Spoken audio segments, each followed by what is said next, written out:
Olá pessoal, bem-vindos à disciplina Natureza da Informação.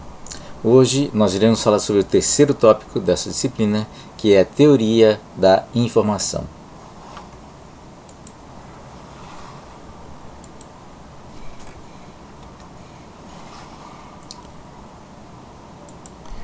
Nós vimos até agora, nos tópicos anteriores, que dado, informação e conhecimento estão interligados através da sua representação, através dos seus símbolos, semântica, sintaxe e do potencial de gerar valor, né, da sua utilidade de gerar valor. Agora, no caso da teoria da informação, a preocupação maior não está na informação em si, mas sim na quantidade da informação.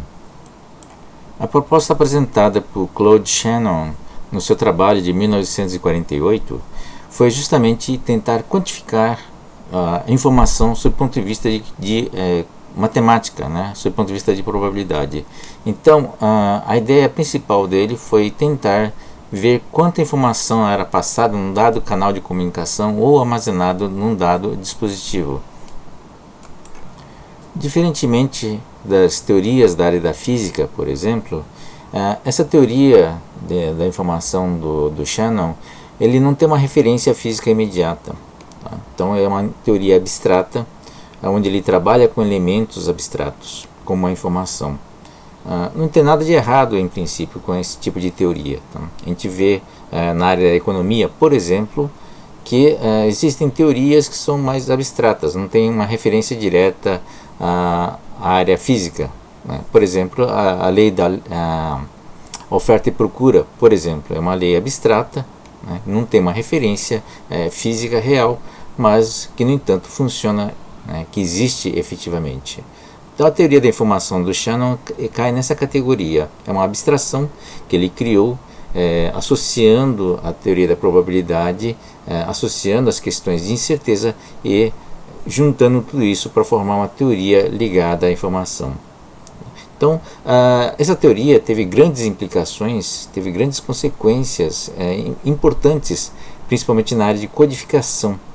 Então, nós vamos associar isso também, essa teoria, à codificação que nós iremos ver nos tópicos futuros, tá? Principalmente a parte de compressão, a parte de correção e detecção e correção de erros.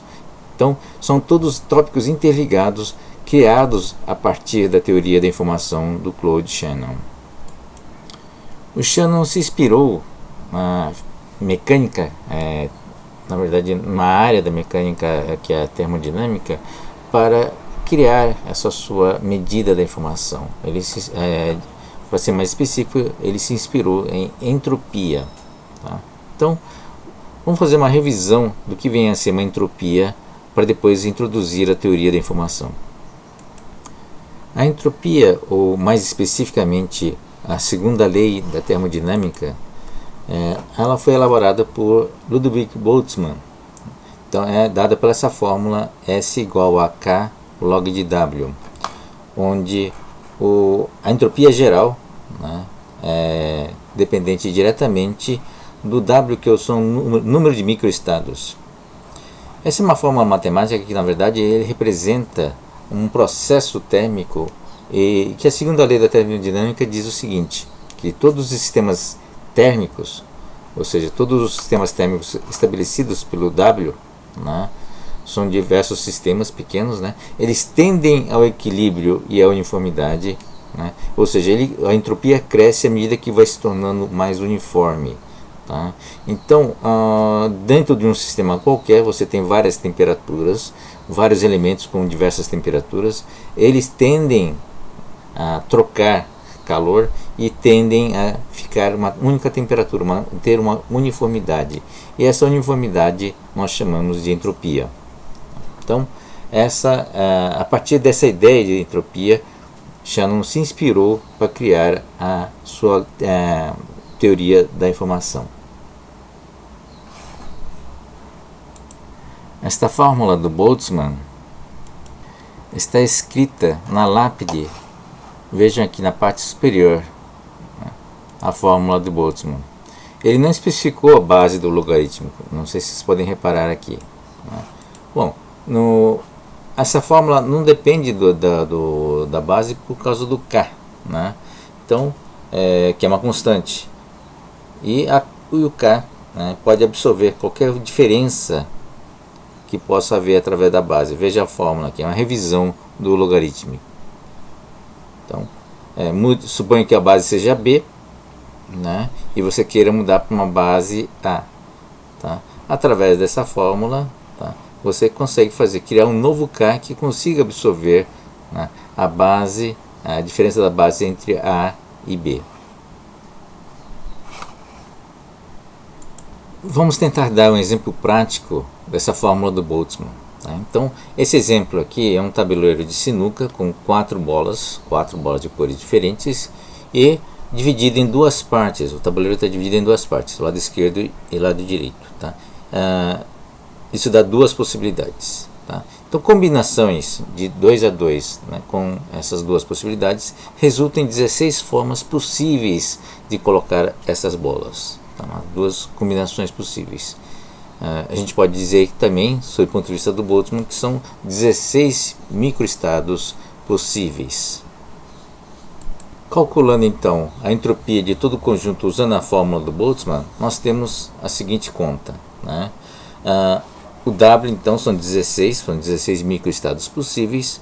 Vamos usar o log de 2 porque são duas possibilidades, né? A direita ou a esquerda, é uma base binária, portanto, e um K arbitrário.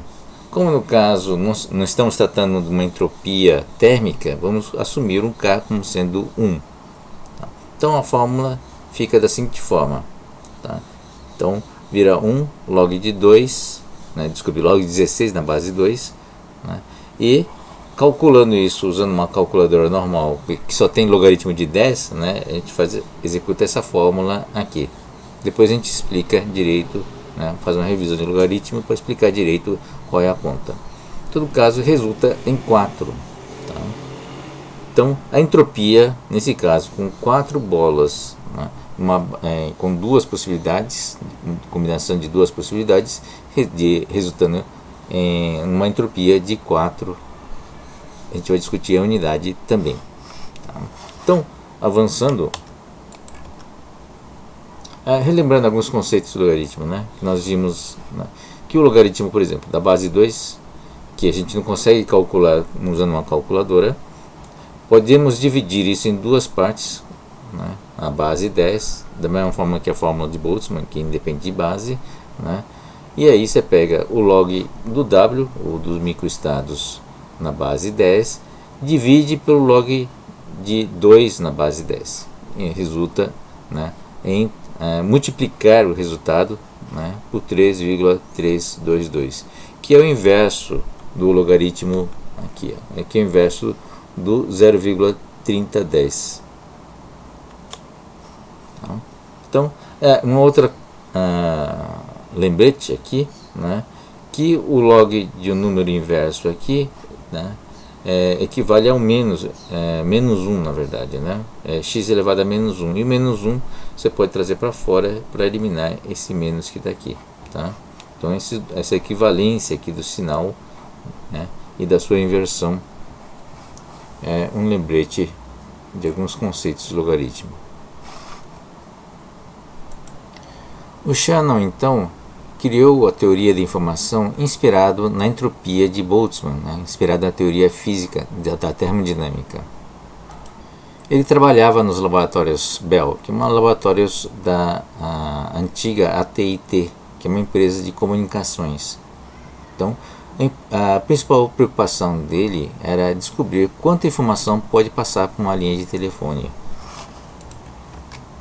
Inventou o termo bit ou bit. A gente vai ver por que teve que criar um termo diferente, mas acabou sendo adotado o bit mesmo, tá? Para determinar a quantidade da informação. Então, a ideia é de que toda informação, lembrando, né, da aula do tópico de bits e bytes, que toda informação pode ser representada por uma cadeia de bits. Motivo pelo qual a gente tem o exemplo, né, com a base 2, para torná-lo esse exemplo mais próximo a uma base binária. Mas antes de continuarmos, vamos fazer uma revisão da área de probabilidades, porque ela vai ser usada como referência muito importante para entender a teoria da informação. Inicialmente, vamos analisar duas situações. A primeira, com resultados são conhecidos, e a segunda situação, onde os resultados não são conhecidos. Na situação onde nós temos os resultados conhecidos, nós podemos dizer o seguinte: para qualquer evento particular A, a probabilidade desse A ser igual a 1 será se o resultado correspondente é selecionado, ou seja, se você tem um resultado conhecido, se esse resultado acontecer, a probabilidade desse resultado será 1, e 0 caso contrário. Dado o universo com vários eventos, ou seja, tem várias partições, então se um deles é 1, obrigatoriamente todos os demais serão 0, porque a soma dos eventos não pode ser superior a 1. Para eventos desconhecidos, ou seja, eventos que não aconteceram ainda, você não consegue atribuir zeros ou uns, mas você pode estimar essa probabilidade de ocorrência através dos seus históricos anteriores. Então, cada número, de cada evento vai corresponder à probabilidade de ocorrer mais forte ou menos forte. Ele vai ser proporcional ao número que você vai atribuir essa probabilidade de ocorrência. Então, cada um dos PAs vai ter valores diferentes e a soma dos PAs não deverá ser superior a 1. Então, esse exemplo aqui nós vimos, se o evento certamente impossível é 0, de cara. Então, e depois, quando você tem um resultado, ou seja, depois de você obter o resultado, para cada PA poderá ser atribuído o valor de 0 ou 1, sendo que somente um único evento será atribuído o valor 1. Assim, quando você tem uma situação de um conjunto de eventos que ainda não ocorreram, você vai atribuir para cada um evento uma probabilidade de ocorrência, associando-se, portanto, um conjunto de probabilidades cuja somatória não deverá ser superior a 1. A esse conjunto de probabilidades nós chamamos de distribuição da probabilidade. A quantidade de informação, que é a teoria criada pelo Shannon, tem como objetivo medir o grau de imprevisibilidade, ou seja, o grau de incerteza de uma determinada informação. No caso, a incerteza de ocorrência de uma determinado evento. Então, nós temos um universo de eventos e dentro desse universo de eventos nós temos a probabilidade de ocorrência de cada um deles. Assim, para juntar a probabilidade na fórmula do Boltzmann, o W foi colocado como sendo as possíveis configurações que um determinado arranjo pode tomar. Então, o que significa o W? O W são os microestados com as suas respectivas probabilidades para juntar, então, numa única fórmula, todos os estados possíveis daquela informação, mais a fórmula do Boltzmann. Vamos ver, então, alguns exemplos da aplicação da fórmula usando esse conceito de probabilidade. Qual é a quantidade de informação no caso da moeda, qual é a quantidade de informação no caso de uma possibilidade de ser cara ou coroa? Como são só dois eventos e a base é 2, nós calculamos, usando a fórmula do Boltzmann, duas possibilidades dentro da partição, log de 2 é igual a 1. A unidade utilizada, portanto, aqui é bits. Vamos ver um outro exemplo. No caso de um dado, nós temos 6 possibilidades, ou seja, 6 eventos possíveis. Calculando os 6 do log na base 2, nós temos 2,58 bits. Veja, usamos o bit como unidade no caso, e sabemos que, por exemplo, não existe 2,58 bits, né? O bit, teoricamente, seria um número, uma base numérica bit, ela é inteiro. Tá? No caso, o Boltzmann, o Shannon, quis utilizar o bit como uma unidade de medida universal, porque o bit é o número elementar da informação. Nesse caso, o bit não está sendo usado como sistema numérico, mas está sendo utilizado como sendo uma base numérica. Tanto é que a primeira proposta dele foi utilizar um outro número, um outro termo, né, que é o bigits. Acabou não pegando, acabou sendo uma unidade em bits no plural, tá, em vez do bit, justamente para tentar diferenciar o uso do bit como sendo unidade ou bit como sistema numérico. O primeiro exemplo aqui, né, que é um bit igual a zero, é o caso de um professor sempre iniciar a aula dando um bom dia, ou uma boa tarde, ou uma boa noite. Né? Sempre vai ser uma certeza, portanto, não há incerteza, só existe um estado, portanto, a quantidade de informação é zero.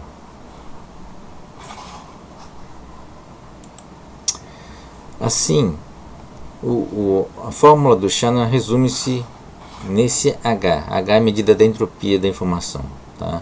É uma somatória de todos os eventos possíveis, ou seja, a probabilidade de cada um desses eventos, né? E o logaritmo da probabilidade desse evento na base 2. Por que essa probabilidade aqui? Justamente porque é a soma total desses eventos para dar 1. A somatória de cada uma dessas probabilidades associadas aqui. O resultado final da informação média depende realmente do conjunto de eventos que formam a partição e a respectiva probabilidade. Quanto mais incerta, ou seja, quanto mais distribuída uniformemente é a informação, e quanto maior a quantidade de eventos, maior a quantidade de informação dessa partição. O Shannon chamou esse conjunto de eventos que fazem parte de uma partição de uma fonte, de uma única fonte. Então, esse é um elemento fundamental, essa é uma definição fundamental para caracterizar essa fonte sob o ponto de vista de quantidade de informação. Vamos aplicar essa fórmula do Shannon num exemplo prático para a gente ter uma ideia melhor de como é que essa fórmula funciona. Vamos usar novamente o exemplo da moeda. Uma moeda possui dois eventos, cara ou coroa. A probabilidade de cara mais a probabilidade de coroa deverá ser igual a 1. Aplicando diretamente aquela nossa fórmula anterior, nós temos que H, quantidade, né, da informação, é igual a probabilidade de cara vezes a probabilidade de cara, logaritmo na base 2 da probabilidade de cara.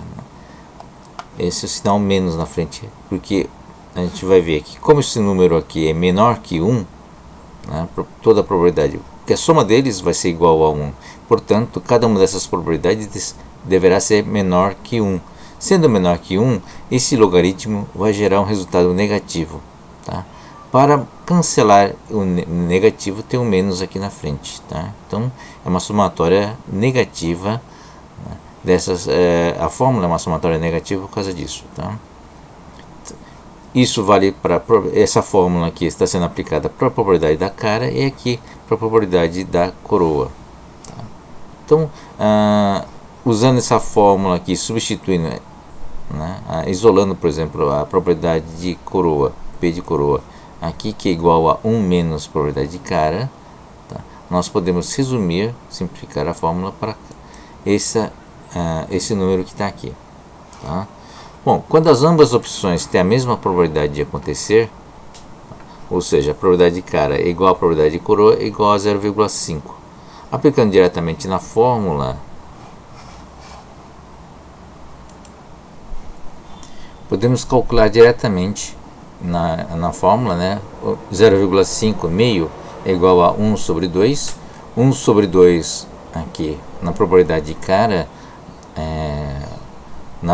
calculando o logaritmo de 2, que é a base 2, é fácil, aqui é direto, né? 1 sobre 2 dá menos 1 aqui, né? Então aqui é meio, 0,5, vezes menos 1, que dá mais meio. Essa fórmula aqui, no segundo termo que está aqui, 1 menos 0,5, né, dá 0,5 novamente. Calculando o log de 2 de meio, né, vai dar menos 1, e aqui também vai dar meio, né, meio mais meio, menos meio, né, vai dar mais meio, e aqui nós temos meio mais meio, que vai dar o total de 1. Portanto, né, para a probabilidade de cara, que é igual a probabilidade de coroa de igual a 0,5, a entropia será máxima e será igual a 1.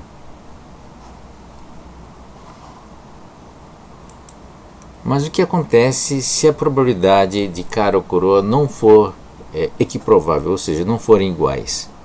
Vamos supor então que vai dar cara 60% das vezes e coroa 40%. Tá? Ou seja, 60 mais 40 dá 100%. Ou seja, continua mantendo a mesma relação de probabilidade total de 1. Aplicando a fórmula, a gente não desenvolveu aqui, mas aplicando a fórmula diretamente, para cara vai ser esse termo que está aqui, 0,6 vezes log de 0,6 na base 2, menos a parte da coroa, né? 0,4 vezes 0,4 log na base 2. Tá? Executando essa conta aqui, nós teremos um resultado que é menor que 1 bit, vai dar 0,97 bits. Tá? Graficamente, aplicando fazendo um gráfico de diferentes valores para a relação entre cara e coroa, nós teremos um diagrama desse tipo aqui. Tá? É uma parábola invertida, onde o ponto máximo, né, o valor 1, entropia máxima 1, está justamente no meio, que está aqui, no 0,5. Tá? Então, isso mostra que quanto mais próximo de meio, ou seja, equiprovável, maior será a entropia. Nos dois extremos, quando você tem certeza que vai dar sempre coroa ou sempre cara, tá? Ou seja, a probabilidade de ocorrência deles é 100%, nós temos a quantidade de informação, o H, igual a 0. Tá certo? Então, esse é o resultado final para eventos que tem dois eventos, né, cuja distribuição de probabilidade seja diferenciada de acordo com a fonte. Mas esse exemplo é muito simples. Vamos ver outro exemplo onde você tem eventos, quer dizer, mais de dois eventos, no caso, situações que você tenha N eventos, por exemplo. Quanto maior o N, maior será a quantidade de informação.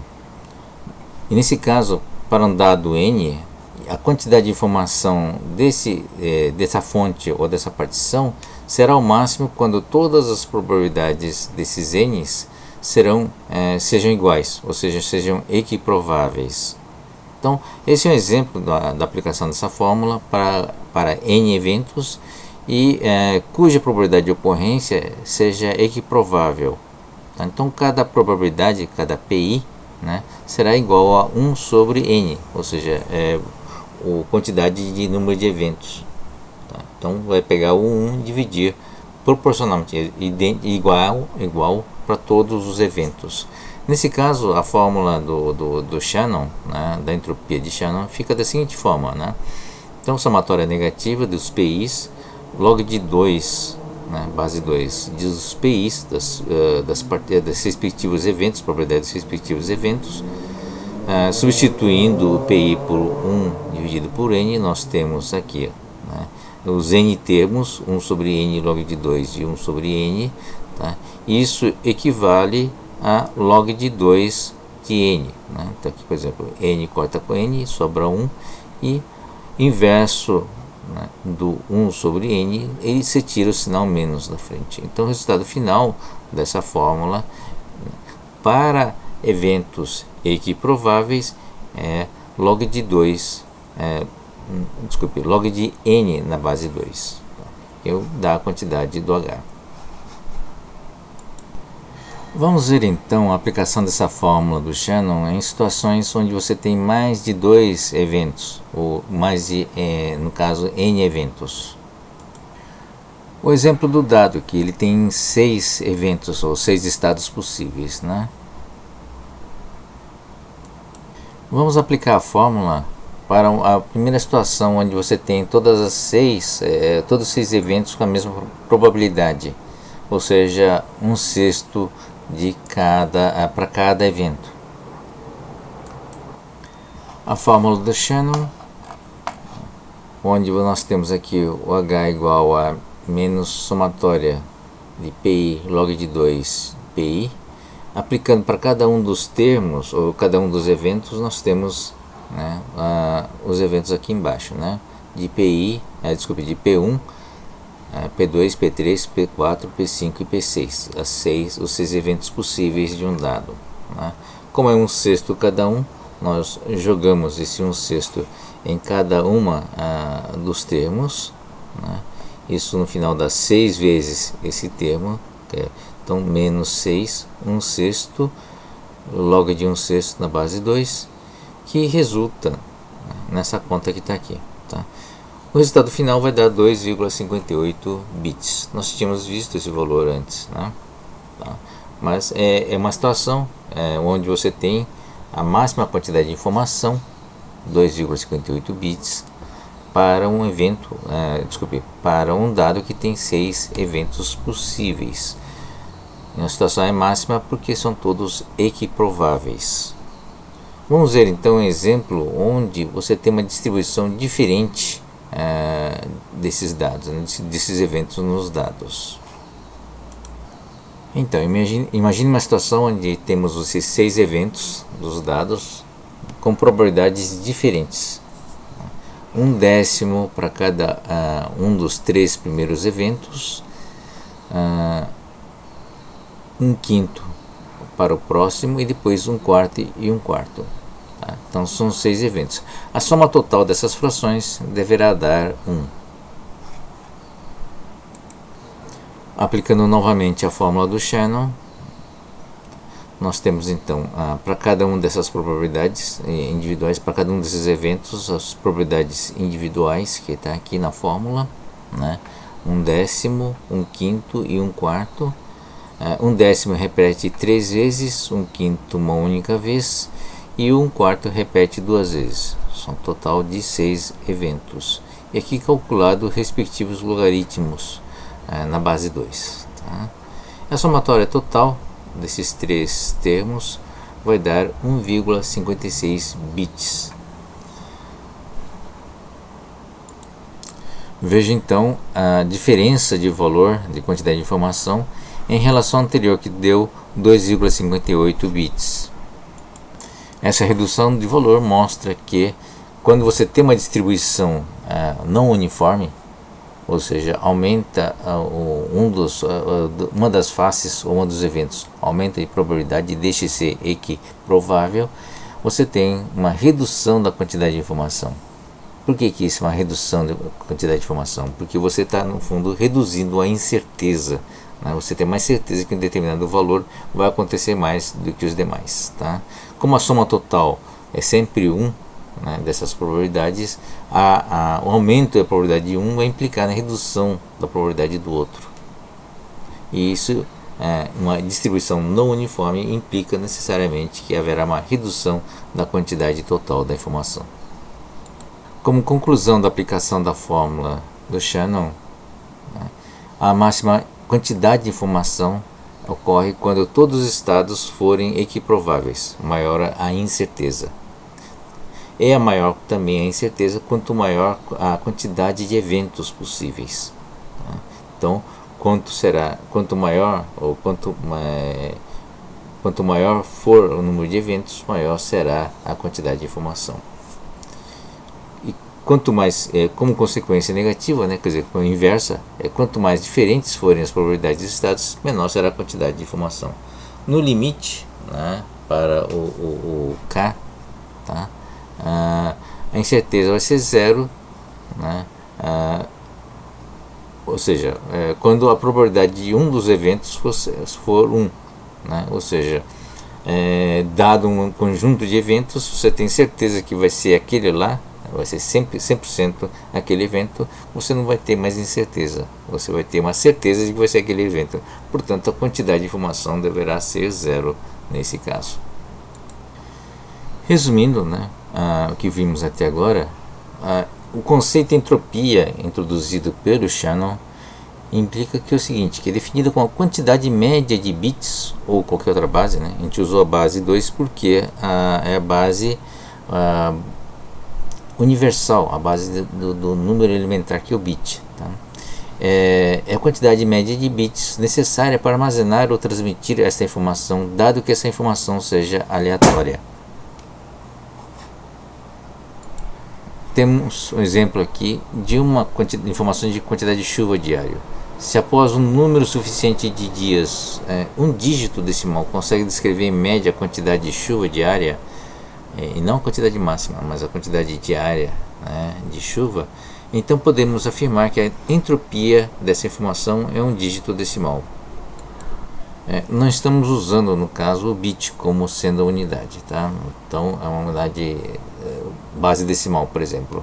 O que quer dizer isso, na verdade? O que quer dizer é que estamos utilizando a quantidade de informação no sentido de que se a informação cabe dentro daquele dígito, se a variação dela cabe dentro desse dígito, ele acaba sendo a quantidade de informação dessa medida, no caso da chuva, tá?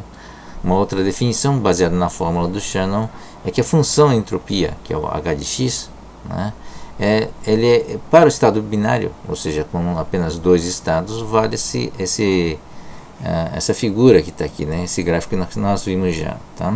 Então, ela é máxima para incerteza, para a ocorrência equiprovável em dois estados, então, portanto é meio, né? Então ele tem um pico aqui no meio, tá? E nulo nos extremos, quando você tem certeza de que vai ser um ou outro, vai ser cara ou coroa no caso, né?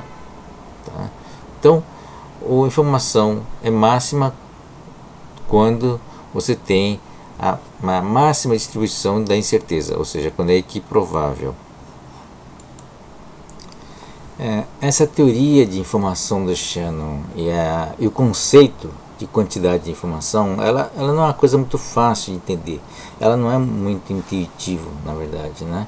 Porque a gente não consegue associar uma coisa concreta, como a própria entropia da termodinâmica, tá? Mas acho que com o tempo a gente vai aprender, ou com o tempo a gente vai acostumar com essa ideia de quantidade de informação associada à probabilidade.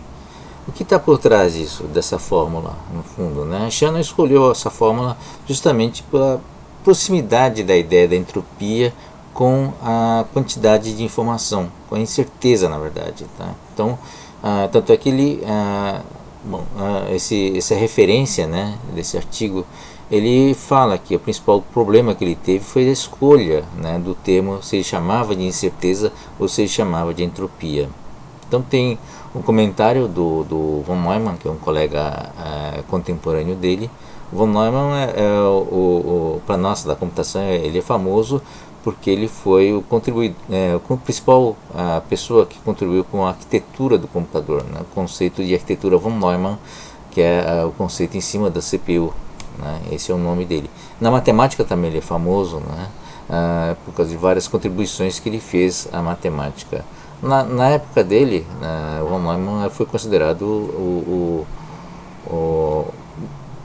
a pessoa mais matemático, né, mais famoso, né, para a época da geração dele, tá?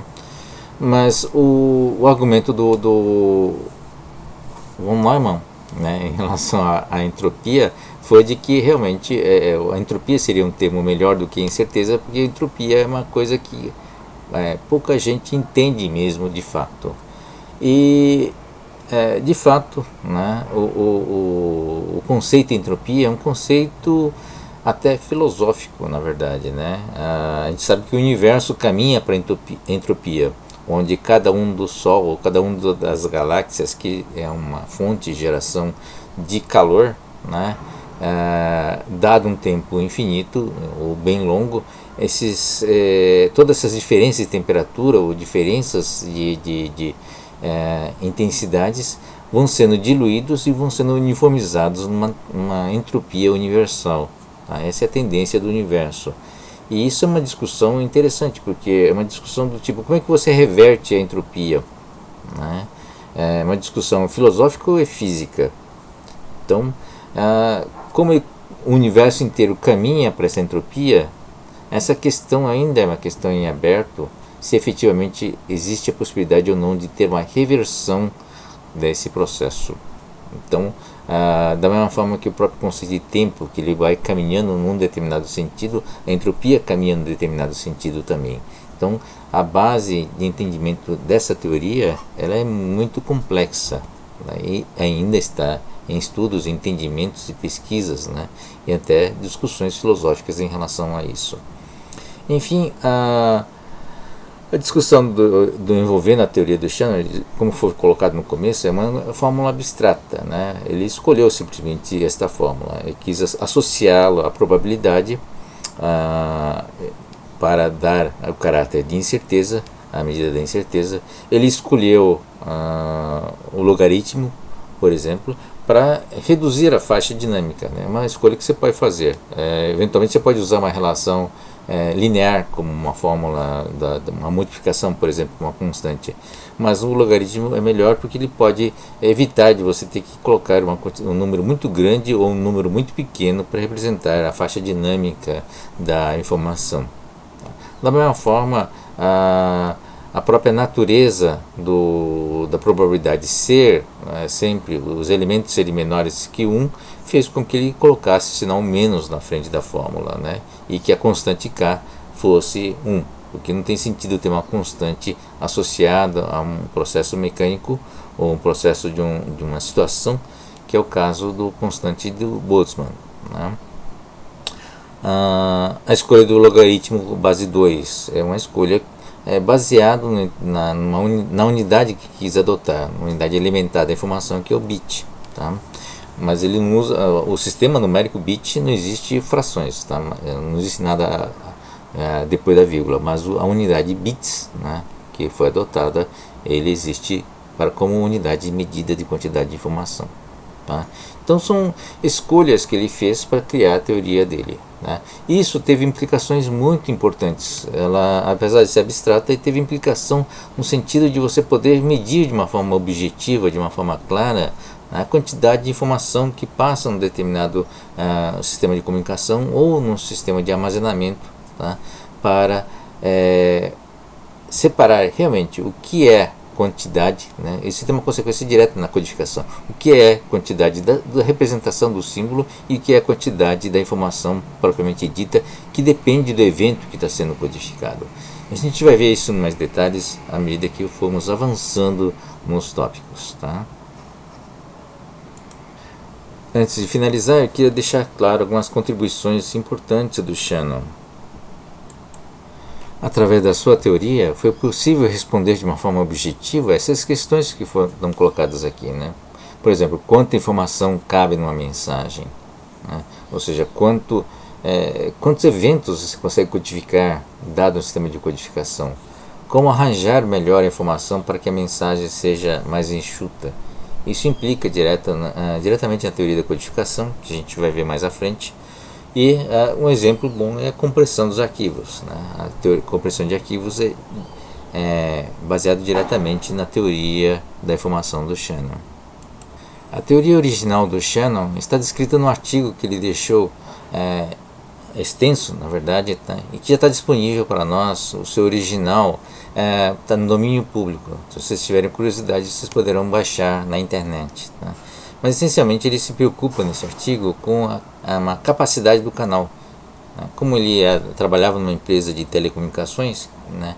Então a preocupação dele é saber qual era a capacidade de um determinado canal de conexão, de comunicação, para transmitir a informação, da quantidade de informação que seria possível passar nesse canal, mesmo com a presença de ruídos, por exemplo. Tá? Então, é um trabalho muito matemático, caso vocês queiram ler. Tá? Mas ele define o que é um transmissor, um receptor e o canal que está conectando esses dois. Né? Tem o sinal X, né? E o sinal Y, que atinge o receptor. X e Y são diferentes por causa da presença do ruído, né, dentro do canal. Então, o que seria a capacidade do canal? É a taxa máxima de informação que pode ser transmitida, né, através desse canal, dada a presença de um ruído. Né? Vejam, ruído também tem característica aleatória, característica natureza probabilística. Tá? Então, a capacidade é dada pelo máximo, né, de I, tá? Que é o I de quantidade de informação, né, dado X e dado Y. Tá? Então, esse é um trabalho do original do Shannon, né, medida da capacidade do canal, a partir do qual ele derivou, né, toda a fórmula, toda a proposta da teoria da informação que nós vimos no tópico de hoje. Uma outra contribuição é a discussão da digitalização que vimos na aula passada, né? Converter uma onda senoidal ou uma onda analógica qualquer no número digital. Então nós temos a amostragem, a determinada frequência da amostragem e a sua quantização. Vem dali uma discussão envolvendo a teoria da amostragem, né, do tipo, se eu converter isso, como é que eu faço converter isso em bits, né? E isso dá uma equivalência em termos de quantidade de informação.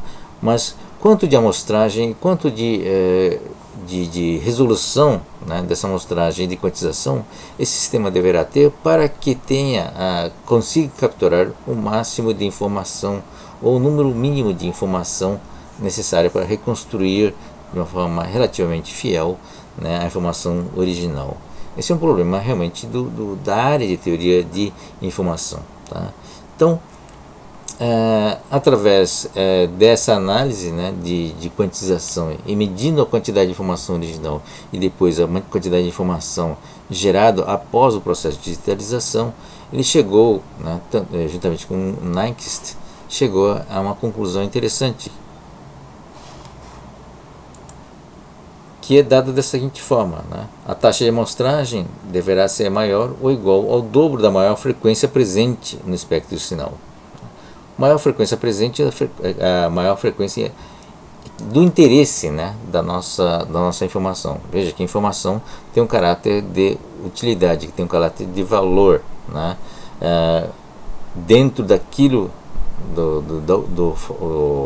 da origem do sinal, dentro da origem do sinal, qual é a maior frequência que nos interessa digitalizar.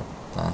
Então, dada essa maior frequência, o critério, né, de amostragem é dado por o dobro da frequência máxima disponível. Tá? Então, por exemplo, se você tem uma frequência de interesse, né, em torno de 10 kHz, você deverá mostrar pelo menos 20 kHz.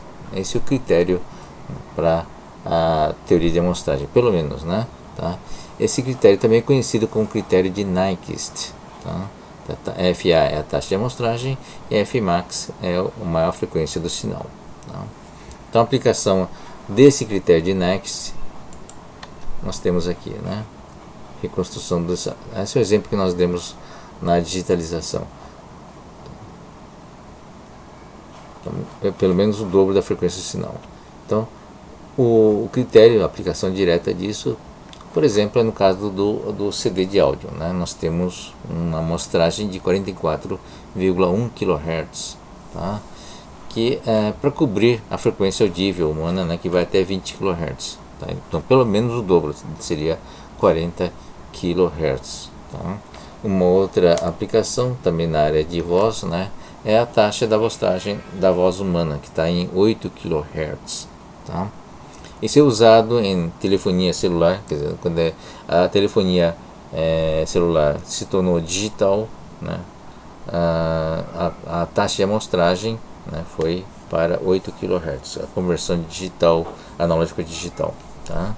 Então, por que 8 kHz? Né? Porque os fonemas, a voz humana, né, está na faixa de frequência de 5 até 4 kHz. Tá? Então, aliás, antes do celular mesmo, né, tem uma parte da telefonia fixa também que foi digitalizado, e essa a telefonia utilizou a frequência de 8 kHz na taxa de amostragem. Tá bom? Então são contribuições importantes, né, práticas, né, da teoria do Shannon diretamente no processo digital. É isso, gente. A teoria da informação, a teoria do Shannon, não é uma coisa complicada, tá? Mas é um pouco difícil de entender justamente pelo caráter abstrato dessa teoria. Acho que com o tempo nós iremos trabalhar, né, ao longo da disciplina com outros tópicos envolvendo essa teoria por causa da codificação, né, por causa da compressão. São coisas que são tópicos à frente que nós iremos ver ao longo da disciplina, e acho que com o tempo vocês vão consolidando essa teoria, vão começar a entender melhor essa teoria, tá bom? Em todo caso, se vocês tiverem alguma dúvida, né, se vocês quiserem conversar mais a respeito dessa teoria, que a gente quer discutir algumas coisas baseadas nos exercícios que serão dados, né, nessa semana, por favor, estejam presentes, né, venham conversar com a gente, né, na quinta-feira. Tá? Estarei disponível em 2 horários, a gente bate um papo, esclarece eventuais dúvidas que vocês possam ter, tá bom? Então, boa semana, bons estudos e até logo, até quinta-feira, tá bom?